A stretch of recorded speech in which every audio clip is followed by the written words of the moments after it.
அதே போல பொய் என்று சொன்னா நம்ம பரலோகமே போக முடியாது. మరి మనం అబద్ధము చెప్పిన ఎడల మనము ఎన్నడూ కూడా పరలోకము వెళ్ళడం కుదరదు. அதை பற்றியுள்ள விளக்கங்கள் நான் அப்புறமா நமக்கு டைம் இருக்கும்போது நான் சொல்லுவேன். మరి దాని గురించినటువంటి కార్యము సమయం నడలని చెప్పును. ஏன் இந்த வசனத்தை பற்றி நான் சொல்ல வேண்டிய காரணம் நிறைய காரியம் அப்போஸ்தலரை பற்றி சொல்லலாம், யோவானை பற்றி சொல்லலாம், அதே போல சோத்திரம் நம்ம கொடுத்திருக்கிற தானியேலை போல சோத்திரம் மோசே அவங்களுடைய சரித்திரம், அவங்களுடைய சரித்திரம் நமக்கு பெருசு கிடையாது, யாரும் பெருசு கிடையாது. புரியுது அவங்களுக்கு? இயேசுதான் நமக்கு ரோல் மாடல். కావున ఈ పరిశుద్ధంలో ఉండేటువంటి అపోస్తలులు కానీ దానియేలు కానీ అలాగే వీరి గురించి చెప్పవచ్చును కానీ యేసయ్యనే మనకు గొప్పవారు. அதனால நம்ம என்ன சொல்றோம், வசனத்தை யோவான் எழுதின சுவிசேஷம் 8ஆம் அதிகாரத்தில் 12ஆம் வசனத்தை சொல்லுகிறது, என்னை தள்ளி என் வார்த்தைகளை ஏற்றுக்கொள்ளாதவன் எவனோ நியாயம் தீர்க்கிறது ஒன்று இருக்கிறது, கடைசி நாட்களிலே என்னுடைய வசனமே அவர்களை நியாயம் தீர்க்கிறது சொல்லப்பட்டிருக்கிறது. యోహాను 8:12లో ఇలాగ వ్రాయబడి ఉన్నది, నా యొక్క వాక్యమే వారిని తీర్చును అనేసి. அதனால நம்ம அந்த வாக்கியம் ஆண்டவராக இயேசு கிறிஸ்து இந்த உலகத்துல கடந்து வந்தது. కావున ప్రభువైన యేసుక్రీస్తు ఈ లోకంలో రావడము மத்தேயு எழுதின சுவிசேஷத்திலே 5ஆம் அதிகாரத்திலே 17வது வசனமோ 18வது வசனத்தை விதமாய் சொல்கிறது. మత్తయి సువార్త 5లో 17 18 ఇలాగ సెలవిస్తున్నది,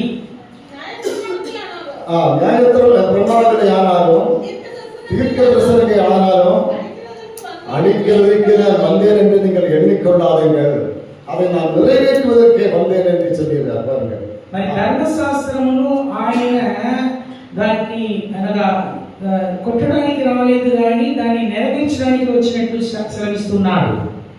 18வது சொல்லுகிறார் பாருங்க, வானமும் பூமியும் ஒளிந்து போனாலும் இந்த நியாயப்பிரமாண எழுத்துக்களை நம்ம ஒரு உறுப்பாகணும் அழிந்து போகாதுன்னு சொல்லுகிறார். ஒரு உறுப்பு அந்த கமா போட்டு கூட வேண்டி இருக்கிற பாருங்க. మరి 18లో ఆకాశము భూమియు గతించి పోతేను కానీ ధర్మశాస్త్రంలో ఉండేటువంటి ఒక పొల్లు అనగా ఒక కమా కూడా దానిలో ఎన్నడూ కూడా అది తీసివేయడం కుదరదు. அதனால தேவனுடைய வார்த்தையில ஜீவன் இருக்கிறது, அது வல்லமை இருக்கிறது.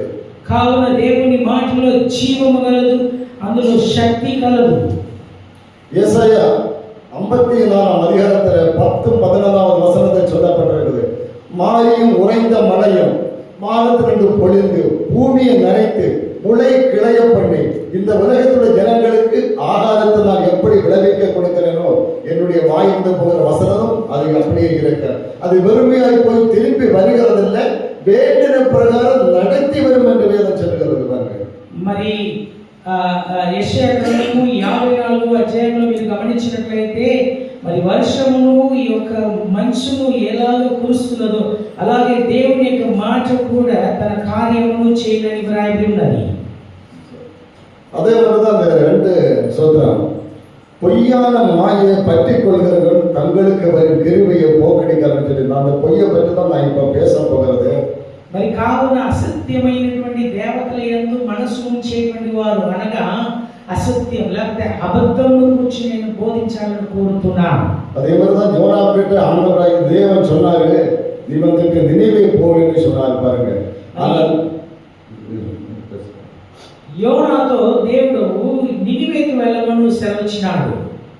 ஆனால் தேவனுடைய வார்த்தைக்கு அவன் கீழ்ப்படி அவன் என்ன செய்தான், அவன் தர்சீசுக்கு போனான் பாருங்க. ஆனால் தர்சீசுக்கு போனதுனால அவனுடைய சுய விருப்பம். இன்னைக்கு அநேக ஆண்டவருக்குள்ளால விசுவாசத்துல நிலைக்கிறவங்க அவங்க சுய விருப்பத்தை தான் தேடுகிறாங்க தவிர தேவனுடைய வார்த்தையோ ஊழியக்காரர்கள் சொல்லுகிற வார்த்தைகளுக்கு கீழ்ப்படுகிறதே இல்லை. మరి అతడు నినివేకి వెళ్ళకుండా దర్శిష్కు వెళ్ళుచున్నాడు, అలా వెళ్ళడం ఆయన సొంత ఇష్టం. కావున ఈ దినాల్లో కూడా విశ్వాసులు దేవుని యొక్క మాటకు లోబడడమా లేకపోతే వారి యొక్క సొంత ఇష్టమును నెరవేర్చడమా అది వారి చేతిలోనే ఉన్నది. இன்னைக்கு அநேகர் இப்படிப்பட்ட காரியத்தில் சுய விருப்பத்தில் நடந்து அவர்கள் ஏமாற்றப்படுகிறார். அவர்கள் எப்படி ஜெபம் பண்ணாலும் அந்த ஜெபம் கேட்கப்படுகிறதே இல்லை. ஏனென்னா அவங்க கீழ்ப்படிதல் இல்லை, இப்படிப்பட்ட காரியங்களை செய்கிறார்கள். కావున వారి యొక్క సొంత ఇష్టం ప్రకారం చేయడం బట్టి వారు లోబడకుండా పోవడం కాబట్టి వారి యొక్క ప్రార్థనతో సహా వారికి అంగీకరించబడడం లేదు. நம்ம அந்த சோத்திரம் யோனா எழுதின அந்த புஸ்தகத்தில் நிறைய காரியம் பேச வேண்டிய நான் வசனத்துக்கு நேரம் கடந்து சொல்லுகிறேன். பாருங்க, நீதிமொழிகளில் 19வது வசனம். సామెతలు 19లో 9వ వచనం ఇలాగ చదవగలము. பொய்சாட்சிக்காரன் ஆக்கணிக்கு தப்பான், பொய்களை பேசுகிறவன் நாசமடைவான் என்று பார்க்கிறேன். అబద్ధములాడువాడు నశించును. பொய் சாட்சிக்காரன் ஆக்கினிக்கு தப்பான், பொய்களை பேசுகிறவன் நாசம் அடைவான். பாருங்க, అబద్ధ సాక్ష్యం చెప్పువాడు శిక్ష నొందకపోడు, అబద్ధం మాట్లాడువాడు నశించును. அந்த வசனத்தில் அவன் தப்புவதே இல்லை. பொய் சாட்சிக்காரன் தப்பவே மாட்டான். మరి అబద్ధ సాక్షి பொய் பேசுகிறவன் நாசம் அடைவான். அவன் நாசம் அடைந்து அவன் எப்படி எல்லாம் என்ன காரியம் செய்ய முடியும், ஜெபம் பண்ண முடியாது. ஒரு நாசம் அடைந்து அவன் படுத்து அவன் வாய் திறக்க முடியாம நாசம் அடைந்து இருக்கிறான். பாருங்க, அவன் எப்படி ஜெபம் பண்ண முடியும்? మరి కావున అలాగ నశించిపోయేటువంటి వాడు ఎలాగ ప్రార్థన చేయగలడు? அதனாலதான் அந்த வசனத்தில் நீதிமொழிகள் 19:9 சொல்லப்பட்டிருக்கிறது, பொய் சாட்சிக்காரன் ஆக்கினைக்கு தப்பான், பொய்களை பேசுகிறவன் நாசம் அடைவான். எவ்வளவு பயங்கர கொடூரமான ஒரு வார்த்தையா இருக்கு பாருங்க. இந்த வார்த்தைகளை நம்ம தியானித்து பார்க்கணும். பாருங்க, இந்த வார்த்தைகளை பேசும்போது அந்த வார்த்தைகளை உட்கொண்டு அதை நம்ம தியானிக்கணும் இருந்து. அதுதான் இந்த ஆலயத்தில் வரும்போது பாருங்க. ஒரு மினிட் நீங்க அதை பேசுங்க. మరి కావున అబద్ధము లేకపోతే అబద్ధ సాక్ష్యమును అబద్ధమును ఆడేటువంటి వారు నశించుదు. కావున ఏది చేయవలని అనుకుంటున్నారో అది వారికి ఎన్నడూ కూడా సఫలం కాదు. எல்லாரும் பிரசங்கம்னு சொல்றாங்க. பாருங்க, நமக்கு பிரசங்கம் தேவையில்லை. பாருங்க, சபையில் வருகிற ரட்சிக்கப்பட்ட ஜனங்களுக்கு என்ன தேவை தெரியுமா? உபதேசம் தேவை. உபதேசம் வெளியில பப்ளிக்ல மீட்டிங் வைக்கிற நேரத்தில் நான் என்ன செய்யணும்? அதுக்கு தான் நம்ம என்ன பிரசங்கம் பண்ணுகிறோம். కావున మనము సంఘంలో వచ్చేటువంటి వారికి ఉపదేశము చాలా ప్రాముఖ్యమైనటువంటి విషయము. ரட்சிக்கப்படாத ஜனங்களுடைய மத்தியில் நம்ம போகும்போது அவங்களுக்கு என்ன கொடுக்கணும் தெரியுமா? நற்செய்தி. இயேசு ஒரு ஆள் பிறந்திருக்கிறார், நம்ம ரட்சிப்பதற்கே கடந்து வந்திருக்கிறார். அப்படிப்பட்ட இயேசுவை பற்றி இயேசு அவங்களுக்கு தெரியாது. நம்ம இயேசுவை தெரிவித்து வந்திருக்கிறவங்க, அவங்களுக்கு தெரியும். அவங்களுக்கு நற்செய்தி, ஒரு நல்ல செய்தி. இந்த உலகத்தினுடைய மக்களுக்காக பாவங்களை விடுவிக்கிறதுக்காக இயேசு இந்த உலகத்தை வந்திருக்கிறார் ஐயான்னு சொல்லி அவங்களுக்கு நற்செய்தி, நல்ல செய்தியை தெரியப்படுத்தணும். మరి రక్షణ పొందినటువంటి వారికి స్వార్థ అనున్నది చెప్పబడి ఆ ప్రభువైన యేసుక్రీస్తు యొక్క నామమున వారి యొక్క రక్షణార్థమైనటువంటి ప్రసంగములు చేయడం సబబు. நம்மளை எதற்காக ஆண்டவராக இயேசு கிறிஸ்து படைத்தார்னு தெரியுமா? మనల్ని ఎందుకు ప్రభువైనటువంటి యేసుక్రీస్తు సృష్టించాడు? நம்ம ஒண்ணுக்கு உதவாதவரை தள்ளப்பட்டு சாக்கடையில கடந்து தேவையற்றவராக இருந்த நம்மளை ஆண்டவராக இயேசு கிறிஸ்து அவருடைய இரத்தத்தை சிந்தி நம்மளை மீட்டு அவருடைய பிள்ளையாக மாற்றி அப்பா பிதாவை என்று கூப்பிடக்கூடிய புத்திர சுவிகாரத்தின் ஆவியை நமக்கு தந்திருக்கிறார். మరి దేనికి ప్రయోజనం లేనటువంటి మనల్ని తన యొక్క రక్తము చేత కడిగి అబ్బా తండ్రి అని పిలవగలిగేటువంటి దత్తపుత్ర ఆత్మనిచ్చి మనల్ని ఇంతగా ఆయన కొని ఉన్నాడు. நம்ம அதை உதாசீனப்படுத்துகிறோம், దాన్ని మనం నిర్లక్ష్యం చేస్తున్నాం. கிறிஸ்தவ வாழ்க்கை என்பது எப்படியோ வாழ்ந்து போகிறது. அது ஒரு புனிதமான வாழ்க்கை. క్రైస్తవ జీవితం ఏదో రీతిలో జీవించేటువంటి విధానం కాదు, అది పవిత్రమైనది. ஏன் சொன்னா அவருடைய அடிச்சுவடுகளை பின்பற்றி நடக்க. இயேசு எப்படி இந்த உலகத்துல வந்து வாழ்ந்து எப்படி நடந்து காமிச்சாரோ அவரையே நாம பின்பற்றணும். பாருங்க, మరి ఆయన యొక్క అడుగు జాడలను మనం పోలిన వారుగా దాన్ని మనం వెంబడిస్తూ ఆయన వలె మనం నడవగలను. நம்முடைய பேச்சுகள், நம்முடைய நடத்தைகள், நம்முடைய செயல்பாடுகள் மற்றவங்களுக்கு போதிக்கணும். இவர் சாட்சாத் தேவனுடைய ஒரு பிள்ளை, தேவனுடைய மகன்.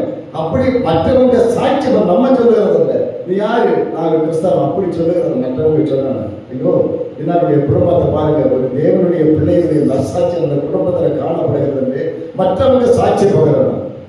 మరి మనము మన ఇష్టప్రకారం కాకుండా మనం బోధించేవారు కాబట్టి క్రైస్తవులము కాబట్టి మనల్ని ఇతరులు చూచినప్పుడు ఈయన యందు క్రీస్తు ఉన్నాడని మంచి సాక్ష్యం కలిగిన వారుగా ఉండాలి. அதனால என்ன தெரியுமா, நம்ம கிறிஸ்துவ வாழ்வதற்கு நம்ம முயற்சி பண்ணணும். ஒரு கிராமத்தில் 2-3 ஊழியக்காரங்க போனாங்க பாருங்க. ஊழியக்காரங்க போன சமயத்தில் அவங்க சுவிசேஷ அறிவிச்சிருக்காங்க. அங்குள்ள மக்கள் எல்லாம் பார்க்குறாங்க. பார்த்துட்டு அவங்க பார்த்து சொல்றாங்க, அவங்க இந்த சின்ன பிள்ளைங்கள்லாம் வீட்டில் போய் சொல்றாங்க, ஊழியக்காரங்க சொல்லல, இயேசு வந்திருக்கிற பாருங்க. அதுல ஒரு ஆள் தாடி வச்சுட்டு இருப்பாரு. அவங்கள பார்த்து இயேசு இங்க வந்திருக்கிறாங்க. அவங்க ஆச்சரியமாக பார்க்க வராங்க பாருங்க. இவங்க வெள்ள வசத்துல இருந்து என்ன செய்றாரு, ஒரு வேட்டி கட்டி இருக்கிறாரு. இதை பார்க்கும்போது இயேசு தான் இல்லை. அதே போல அவருடைய நடத்தை, அவருடைய அம்மா அந்த ட்ராக் முடியுங்கம்மா அப்படின்னு ஒரு தாழ்மையோடு அந்த காரியத்தை கொடுக்குமா அவங்களும் பார்க்குறாங்க. சாஸ்தா இவர் தான் இயேசு சொல்லி பாருங்க. அதே போல நம்ம இயேசுவை மற்றவங்களுக்கு కామించి கொடுக்கணும். அதுதான் நமக்கு వేண்டிయది వారు. ఒక గ్రామంలో ముగ్గురు సువార్తను ప్రకటించడానికి కర్రపత్రములు ఇవ్వడానికి వెళ్ళి ఉన్నప్పుడు అందులో ఒక ఆయనకు గడ్డం ఉండెను, అలాగే నిలుపుడుగా అంగి ఉండెను. కావున ఒక బిడ్డ అంటుంది, అమ్మ యేసు వచ్చి ఉన్నాడనేసి. కావున వారిని చూడగానే వారిలో ఉండేటువంటి వినయత అది చూసినప్పుడు యేసు నువ్వు చూసినట్టు వారికి కనబడుచున్నారు. అలాగే మన జీవితం కూడా మరి యేసును మన యందు చూడాలి. நம்ம ஆலயத்தில் மாறுறது மட்டுமல்ல, நம்ம ஒரு ஆத்துமாக்களை நம்ம ஆதாயப்படுத்த வேண்டுமாங்க. நம்ம ஆத்துமாக்கள் ஆதாயப்படுத்த வேண்டும். நான் ரசிக்கப்பட்டது மட்டும் இல்லை, என்னுடைய மனைவி ரசிப்பது எல்லாமே மனைவி ரசிக்கப்படணும், நம்முடைய பிள்ளைகள் ரசிக்கப்படணும். நான் ஒரு உதாரணத்தை உங்களுக்கு சொல்றோம் பாருங்க. நம்ம ஒரு திருமண விழாவுக்கு நம்ம கடந்து செல்கிறோம் பாருங்க. அப்ப வேண்டப்பட்டவங்க நம்மகிட்ட கேட்பாங்க இல்லையா, உங்க பிள்ளைகள் வரலையா, உங்க புருஷன் வரலையா, பிள்ளைங்க எங்க போறாங்கன்னு சொல்லி. அதே போல நம்ம பரலோகத்துக்கு போகும்போது ஆண்டவரை இயேசு கிறிஸ்து கேட்பாங்க, உங்க பிள்ளைகள் எல்லாம் எங்க, நீங்க தானே வந்திருக்கீங்க அப்படின்னு. அப்ப நம்மள மாத்திரமா பார்த்து கொண்டு இருந்த நம்ம குடும்பம் என்ன நிலைமையிலாங்க, அவங்க நரகத்துக்கு போகவா, அக்கினியிலிருந்து வேக வேண்டுமா? நம்ம குடும்பம் முழுவதும் நம்ம பரலோக ராஜ்யத்துக்கு போகணும் இல்லையா? அதுக்கு தானே இவ்வளவு பிரயாசப்படுகிறோம். మన ప్రభు సన్నిధానంలో వచ్చినప్పుడు మనం ఒంటరిగా కాకుండా మనవారు, మన కుటుంబస్తులు, మన పిల్లలు వారిని కూడా ఆదాయపరిచే రీతిలో, లేకపోతే వారిని కూడా తోడుకు రావాల్సిన వారుగా ఉన్నాం. ఎందుకంటే ఏదైనా శుభకార్యములకు వెళ్ళేటప్పుడు మరి మొత్తం కుటుంబంతో సహా అందరూ కూడా వెళ్తాం. అక్కడ వెళ్ళినట్లయితే అడుగుతారు, మీ ఆయన ఏది, మీ ఆయన ఏది, లేకపోతే మీ పిల్లలు ఏంటనేసి. మరి వాటికి మనం ప్రాముఖ్యత ఇచ్చేటువంటి వారు ప్రభు సన్నిధికి ఎందుకు ప్రాముఖ్యత మనం ఇవ్వడం లేదు? நம்ம விவசாயம் சொல்றது கேடு பிடிச்சோம்னா நல்ல பலன் கிடைக்காது நமக்கு. அதனால சொல்றது வசனம் சொல்லுது, இவர்களுக்கு இந்த அவர்கள் உள்ளம் கேடுள்ளதாக இருக்கிறது சொல்லி. మరి కావున ఈ యొక్క పంట అన్నది పంటాలంటే అది మంచి పైరుగా ఉండాలి, లేకపోతే అది ఏమాత్రం ప్రయోజనం ఉండదు. అలాగే మన జీవితంలో ఒక అనగా సారం కలిగిన వారిగా ఉండాలి. அவர்கள் தொண்டை திறக்கப்பட்ட பிரேத குழி, தங்கள் நாவினால் இச்சகம் பேசுறார். பிரேத குழி நம்ம திறந்து பார்க்கும்போது அங்கே என்ன தெரியும், புழுதான் இருக்கு பாருங்க. ஒரு அழகான நம்ம சரீரத்துல நம்ம இங்க நடக்கிற சமயத்துல தான் அந்த சரீரம் அழகாக இருக்கிறது பாருங்க. அது அந்த சரீரம் நம்ம ஒரு டெட் பாடி ஆனதுக்கு அப்புறம் என்ன அது அனுகூலமாக இருக்கிற பாருங்க. அதன் பிரேத குழிக்கு ஒப்பிட்டவர் பேசுகிறார் பாருங்க. మరి వారి యొక్క గొంతు అన్నది తెరచినటువంటి సమాధిగా ఉన్నది.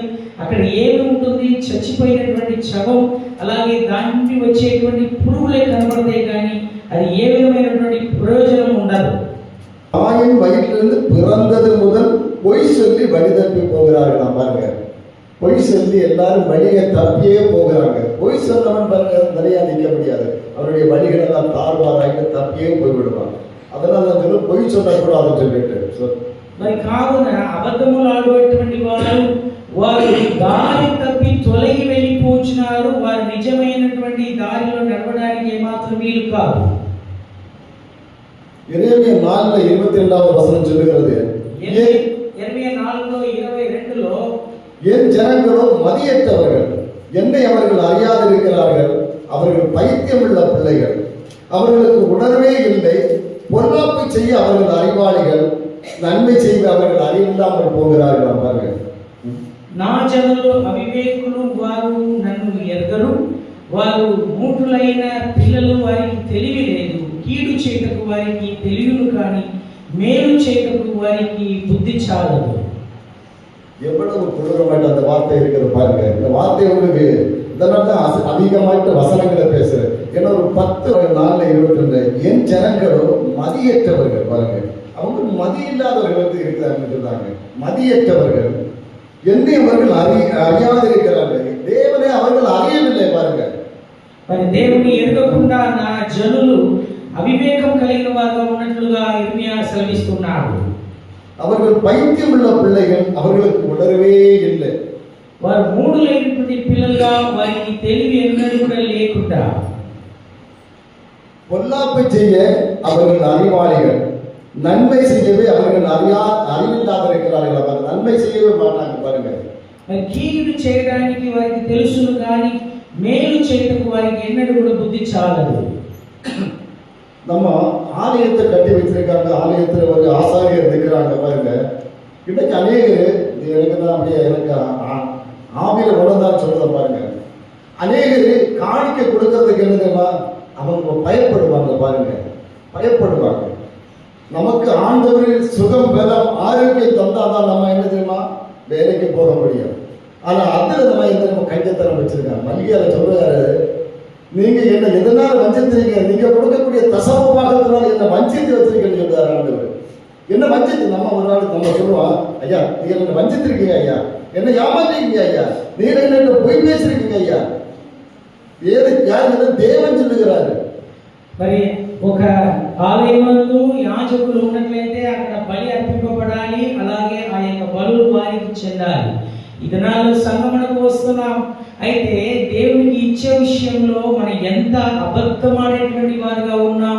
దేవుణ్ణి మనము మోసం చేస్తున్నట్టు మలాకీ గ్రంథకర్త రాస్తున్నాడు. సహజంగా ఎవరైనా మనం మోసం చేసినట్లయితే నీవు నన్ను మోసం చేసినావు అనేసి అంటారు. అలాగే దేవుడే మనతో అంటున్నాడు, దేవుణ్ణి మనం మోసం చేసేటువంటి వారుగా ఉంటున్నట్టు. நம்ம அநேகருக்கு ஆசீர்வதிக்கப்பட்ட கிறிஸ்தவர்கள் ஆசீர்வதிக்கப்பட்டவர்கள், கிறிஸ்தவ ஜனங்கள் அத்தனை பேரும் ஆசீர்வதித்திருக்கிறார்கள். క్రైస్తవులు ఎల్లప్పుడూ వారు దీవింపబడిన వారుగా ఉన్నారు. ஆதியாகமம் 1ஆம் அதிகாரத்துல 27-28 வசனத்துல அதை எழுதப்பட்டிருக்கிற பாருங்க. நான் பூமியை நான் படைத்தேன், புல்பூண்டுகளை படைத்திருக்கிறேன், மச்சங்களை மிருகங்களை எல்லாத்தையும் படைச்சு கடைசி அந்த 28 சொல்லுகிறாரு, நான் இவர்களை ஆசீர்வதித்து நீங்க பலிகை பெருங்கன்னு சொல்லி இருக்கிறாரு. இன்னைக்கு ஒரு பலிகை பெருக்கிறேன் இல்லை பாருங்க. கிறிஸ்தவங்க எல்லாம் என்ன செய்யாங்க, எல்லாம் தரித்திரத்துல கிடக்குறாங்க. మరి యెహోవా దేవుడు సమస్తమును సృష్టించి నరులను సృష్టించి వారందరినీ దీవించి ఫలించి అభివృద్ధి చెందాలని అంటున్నాడు. కానీ ఈ దినాన ఫలింపు కానీ అభివృద్ధి కానీ లేకుండా సంఘం ఉన్నది. நம்ம ஒன்றும் புரியுதம் 58ல 4வது வசனத்தை எடுக்கிறாங்க. కీర్తన 58లో 4వ వచనము, சர்ப்பத்திற்கு விஷத்திற்கு ஒப்பான விஷம் அவர்களில் இருக்கிறது, சர்ப்பத்தின் விஷத்திற்கு ஒப்பான விஷம் அவர்களில் இருக்கிறது. 58ல 4வது வசனம். మరి 58లో 4వ వచనము, వారి విషము నాగుపాము విషము వంటివి. அது விஷம் தெரிஞ்சாங்கன்னா டைம் போது நமக்கு வேற கார்த்திய வசனங்களை சொல்ல வேண்டி இருக்கிறது. அந்த வசனத்துக்கு கீழே 58 5வது வசனம், பாம்பாட்டிகள் வினோதமாய் ஊதினாலே அவர்கள் ஊதும் சத்தத்திற்கு செவி கொடாதபடிக்கு தன் காதை அடைத்திருக்கிற செவிலி விரியனை போல இருக்கிறார்கள். யார் பார்த்து சொல்லுகிறார்? ஜனங்களை பார்த்து சொல்லுகிறார் பாருங்க. 5వ వచనంలో మాంత్రికులు ఎంత నేర్పుగా మందరించినను వారి స్వరము తనకు వినపడకుండానట్లు చెవి మూసికొన్నట్టు చెవిటి పాము వలె ఉన్నారనేసి చెప్పబడుచున్నది. இன்னைக்கு பாம்புகளை வச்சுதான் அவர் பேசாரு பாருங்க. இன்னைக்கு அநேக பாம்புகள் விஷம் நிறைந்ததா இருக்கிறது. கட்டு விரியன், கண்ணாடி விரியன், செவிட்டு விரியன், இது செவிட்டு விரியன் பாருங்க. பாம்பாட்டி அந்த பாம்பாட்டி எவ்வளவுதான் மகிடம் எடுத்து ஊதினாலும் இது செவி கேட்காதது மாதிரி இருக்கு. என்னன்னா சபையில உபவாச கூட்டங்கள் வைப்பாங்க, சபையில ஆராதனைகள் நடக்க, ஆராதனைக்கு வர கருதே இல்லை, ஆசீர்வாதம் வேணும். கூட்டத்துக்கு இப்படி உபவாச கூட்டம் போட்டிருக்காங்க, புதிய புதிய பாஷை சொல்ல கொண்டு வந்து அவங்க பாம்பாட்டி ஊதுறாங்க, நல்ல சத்தமா பிரசங்கம் பண்ணுறாங்க, எல்லாம் கேட்குறாங்க. அது வந்து செவிட்டு பிரிவு ஒரு காதலை கேட்குற மறுகாதலை கேட்டு போடுறாங்க பாருங்க. அதான் இதில் சொல்லியிருக்க பாருங்க, பாம்பாட்டிகள் வினோதமாய் ஊதினாலும் அவர்கள் ஊதும் சத்தத்துக்கு செவி கொடாதபடிக்கு தன் காதை அடைத்திருக்கிற செவிட்டு பிரிய போல இவர்கள் இருக்கிறார்களே. మరి సంఘమునందు చెప్పబడేటువంటి ఎన్నో వాక్యములు, ఎన్నో కూటములు, అక్కడ బోధింపబడేటువంటి ఆ యొక్క బోధలు వారికి విననీయకుండా ఎలాంటి వారుగా ఉన్నారంటే, ఆ యొక్క పాముల వాడు ఎంత ఊదినా కూడా చెవిటి అనగా పాము వలె వాడు ఉన్నారనేసి దేవునికి వాక్యంలో సెలవింపబడి ఉన్నది. நிறைய வசனங்கள் இருக்குது பாருங்க. சோதரன் இது எரேமியா 9:3 வசனத்திலே, அவர்கள் பொய்யை பிரயோகிக்க தங்கள் நாவாகிய வில்லை வளைக்கிறார்கள், அவர்கள் இந்த தேசத்திலே பலத்துக் கொள்ளுகிறது சத்தியத்திற்காக அல்ல, பொல்லாப்பிலிருந்து பொல்லாப்புக்கு நடந்தேறுகிறார்கள், என்னையை அறியாதிருக்கிறார்கள் என்று கர்த்தர் சொல்லுகிறார். మరి యెర్మయా గ్రంథము 9లో 3వ వచనం గమనించినట్లయితే, విన్మైపు త్రొక్కి వంచినట్లు అబద్ధం మాటకై వారు తమ నాలుకను ఎంచుదురు, దేశంలో తమకున్న బలమైన నమ్మకముగా ఉపయోగించుదురు, నన్ను ఎరుగక కీడు వెంట కీడు చేయించి ప్రవర్తించుచున్నారు. அவர்கள் பொய்யை பிரயோகிக்க தங்கள் நாவாகிய வில்லை, பாருங்க, ஏதாவது பேசுறதுக்கு இந்த நாவுக்கு எலும்பு கிடையாது. பாருங்க, எலும்புல எது வேணுமாலும் சுத்தி வளைச்சு நம்ம பேசலாம். இன்னைக்கு யாராவது ஜனங்கள் விரும்புகிறாங்க, ஏதாவது நமக்கு எதிர்த்து பேசிட்டோம்னா, அவனை பாரு, நான் கண்டு பேசுறேன், அவனை சும்மா விடக்கூடாது, நான் எப்படிப்பட்ட ஒரு ஆளு, நான் எப்படிப்பட்ட என் பேர் என்ன, என் புகழ் என்ன, என் கோத்திரம் என்ன அப்படின்னு சொல்லிட்டு அவங்க பெருமையோடு நிற்பாங்க. பாருங்க சோதரன், அதுதான் சொல்லுறது. మరి నాలుకను వారు ఎలాగ వాడుకొనుచున్నారంటే, ఒక అమ్ముల వలె ఆ యొక్క విందులో పెట్టేటువంటి ఆ యొక్క బాణం వలె వాడుకొనుచున్నారు. ఎందుకంటే నాలుకకు నరంలో ఉండవు, అది ఎలాగైనాను వంగిపోగలదు. కావున ఎవరినైనాను ఏ రీతిలోనైనా అది కీడు చేస్తూ ఉంటుంది. அதனால அது சொல்லி இருக்குது எரேமியா 9:3, அவர்கள் பொய்யை பிரயோகிக்க தங்கள் நாவாகிய வில்லை வளைக்கிறார்கள். இந்த வேடை அம்பு விடுவதற்கு வேண்டி ஏதாவது மிருகங்கள் அப்படி அவன் என்ன அம்பை வந்துட்டு அப்படி செய்வான். அதை பார்த்து அம்புக்கு ஒப்பிட்டு இந்த நாவை சொல்லுகிறான். பாருங்க, அவர்கள் பொய்யை பிரயோகிக்க தங்கள் நாவாகிய வில்லை வளைக்கிறார்கள், அவர்கள் இந்த தேசத்தில் பலத்துக் கொள்வது சத்தியத்துக்கு வேண்டி அல்ல, சத்தியத்துக்கு வேண்டி வாழ்கிறதுக்கு வேண்டி அல்ல. சோத்திரம், பொல்லாப்பிலிருந்து பொல்லாப்புக்கு நடந்து இருக்கிறார்கள், என்னையை அறியாது இருக்கிறார்கள். வசனம் எப்படி, இந்த வசனத்தை உள்கொள்ளணும், வாங்கணும். பாருங்க, சிலங்களும் கேட்டு பிடிச்சு வாங்கணும், வாங்கி எந்த வசனம் எனக்குள்ள என் வாழ்க்கைக்கு உள்ளது, இதை நான் இதே மாதிரி வாழணும் அப்படின்னு அதே நீ சொல்லுவோமா? వాక్యమును మనము దాన్ని అనగా లోపల మనం తీసుకునేటువంటి వారుగా ఉండవలను. எரேமியா 9:8, 9లో 8వ వచనము, அவர்கள் நாவு கூர்மையாக்கப்பட்ட அம்பு, அது கபடம் பேசுகிறது, அவனவன் தன் அயலானோடு தன் வாயினாலே சமாதானமாய் பேசுகிறான், ஆனால் தன் உள்ளத்திலே அவனுக்கு பதிவிட வைக்கிறார்கள் என்று பாருங்கள். వారి నాలుక హాతుక బాణము, అది కాపట్యము పలుకుచున్నది, ఒకడు మనసులో వంచన అభిప్రాయం ఉంచుకొని నోట తన పొరుగువాడితో సమాధానంగా మాట్లాడుదురు. எவ்வளவு அந்த அர்த்தம் அதில் புரிஞ்சிருக்க பாருங்க. அவர்கள் நாவு கூர்மையாக்கப்பட்ட அம்பு, அது கபடம் பேசுகிறது, அவனவன் தன் அயலானோடு தன் வாயினாலே சமாதானமாய் பேசுகிறான், உள்ளத்திலே அவனுக்கு பதிவிட வைக்கிறார்களாம். உள்ளத்திலே பாருங்க, அவனுக்கு அவன் எப்படிப்பட்ட ஆள், வரும்போது நல்ல வெல்கம் பண்ணி இப்படி கூப்பிடுவாங்க, போகிறதுக்கு பிற்பாடு சொல்லுவாங்க எவ்வளவு மோசமான ஆள் இந்த ஆளுக்கு தெரியுமா அப்படின்னு சொல்லிட்டு பாருங்க. அது அந்த வசனத்தில் உள்ள சாராம்சம் பாருங்க. పొరుగువాడితో సమాధానంగా మాట్లాడుగాని వెనక వెళ్ళినట్లయితే వంచనతో మాట్లాడుదురు. அதே மாதிரி எரேமியா 9:8 வசனம் கொடுத்துட்டு பாருங்க, அவனவன் தன் அயலானோட தன் வாயினாலே சமாதானமாய் பேசுகிறான், ஆனாலும் தன் உள்ளத்திலே அவனுக்கு பதிவிட வைக்கிறாங்களே. எவ்வளவு அதை நீங்க வீட்டில் இருந்து நல்லா தியானிச்சு இந்த வசனங்களை இன்னைக்கு படிக்கிறத நோட் பண்ணுங்க, கொஞ்சாவது நோட் பண்ணுங்க, வீட்டில் போயிருந்த நேச்சு. ஏன்னா அந்த நம்ம இந்த பொய் பேசுற பரலோகம் போகவே முடியாது. అది రెండు వసంతల చుట్టుతాను సూత్రం. మరి నాలుక చేత వారు ఎదుటి వాళ్ళని పొగడి మాట్లాడతారు, కానీ వెనక అయితే వారికి విరోధమైనటువంటి రీతిలో మాట్లాడుతారు. కావున ఇటువంటి వాక్యములు మన జీవితంలో చాలా ప్రాముఖ్యమైనటువంటి విషయము. యాకోబు 4:3 వచనం சொல்லுகிறது பாருங்க. யாக்கோபு 4:3 வசனము, நீங்கள் விண்ணப்பம் பண்ணி உங்கள் இச்சைகளை நிறைவேற்றும்படி செலவழிக்க வேண்டும் என்று தகாத விதமாய் விண்ணப்பம் பண்ணுகிறபடியால் பெற்றுக்கொள்ளாமல் இருக்கிறார்கள் என்று சொல்லி, మీరు అడిగినను మీ భోగముల నిమిత్తము వినియోగించుటకై దురుద్దేశముతో అడుగుదురు కనుక మీకు ఏమీ దొరకడం లేదు. ஏன் நமக்கு நம்ம தகாத விதமாக விண்ணப்பம் பண்ணக்கூடிய ஜெபத்திற்கு பதில் கிடைக்காம கிடக்குது? அதுக்கு விளக்கம் பார்ப்போம். ஏசாயா 59 வசனம். యెషయా గ్రంథము 59లో 2వ వచనం. మన ప్రార్థన చేసినా కూడా ఎందుకు దానికి జవాబు దొరకడం లేదు? உங்கள் அக்கிரமங்களே உங்களுக்கும் உங்கள் தேவனுக்கு நடுவாக பிரிவினை உண்டாக்குறது. உங்கள் பாவங்களை அவர் உங்களுக்கு செவிகொடாமபடிக்கு அவருடைய முகத்தை உங்களுக்கு மறைத்திருக்கிறது. మీ పాపములు ఆయన ముఖమును మీకు మరుగుపరచెను కనుక ఆయన ఆలకింపక ఉన్నాడు. ஏன்னா நமக்கு அவருக்கு ஒரு பிரிவினை இருக்குது. మనకు ఆయనకు మధ్యలో அந்த பிரிவினையினால நம்முடைய ஜெபம் கேட்கப்படாம போகுது. நம்ம பொய் பேசுகிறோம், மனிதப்பை தெரிகிறோம், பொய் பேசுகிறோம், நாசமடைவான்னு சொல்லப்பட்டிருக்குது. அப்ப நாசமடைவதோட ஜெபம் கேட்கப்படுமா? கேட்கவே படாது. பாருங்க, ஸ்தோத்திரம். మరి అందుచేతనే దేవుని యొక్క సన్నిధానంలో వెళ్ళనీయకుండా ఆ ప్రార్థన అక్కడనే ఆటంకపడి ఉండడం గమనిస్తున్నాం.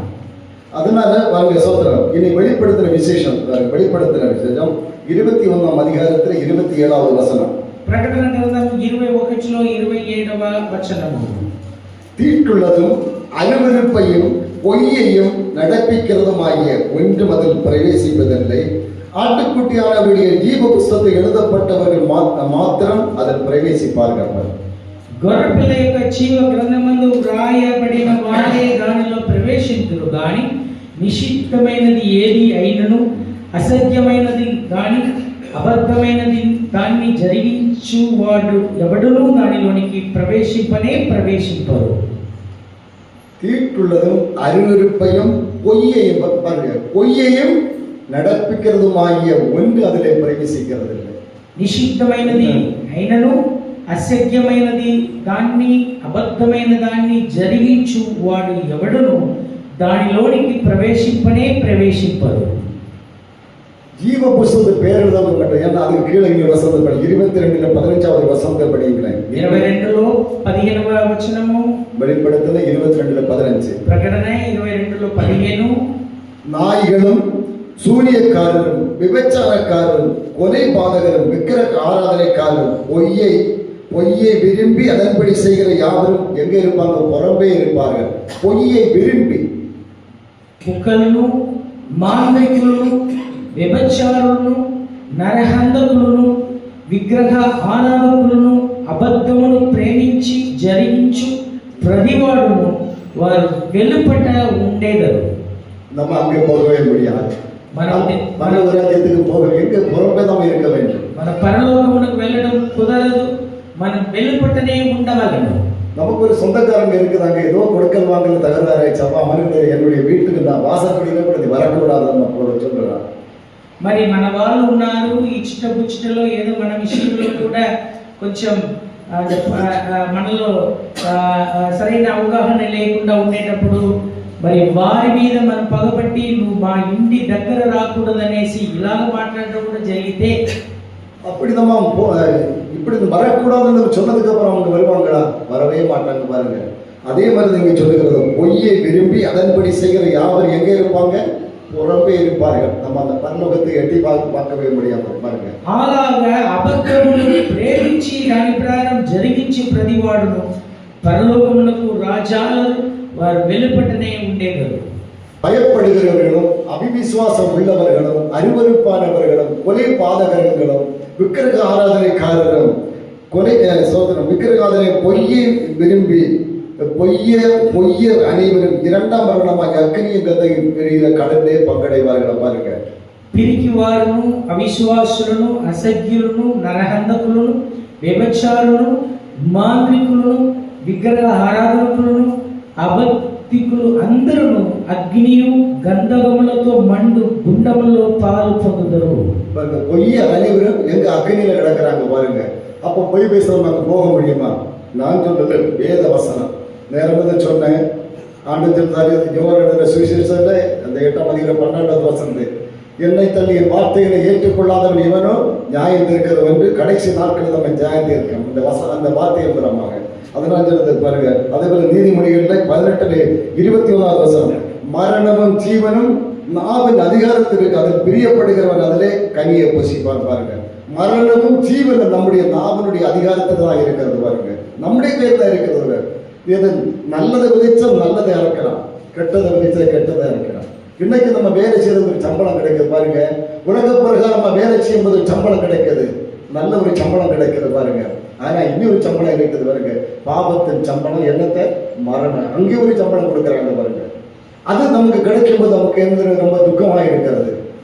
ஆனா அந்த பாவம் செய்யும் போது சந்தோஷமா இருக்கிறோம். ஆனா அந்த சம்பளம் கிடைக்கும் போது நமக்கு ரொம்ப வேதனையா இருக்குது பாருங்க. அதான் இதுல சொல்றேன். మరి సామెతలు 18:21లో మరణమును జీవమును మన యొక్క నాలుక వశం ఉన్నది కావున మరి మనం ఏదైనా పని చేసినట్లయితే దానికి తగినటువంటి జీతం పొందుచున్నాం. కానీ పాపపు జీతము మరణం. అక్కడ కూడా ఒక జీతం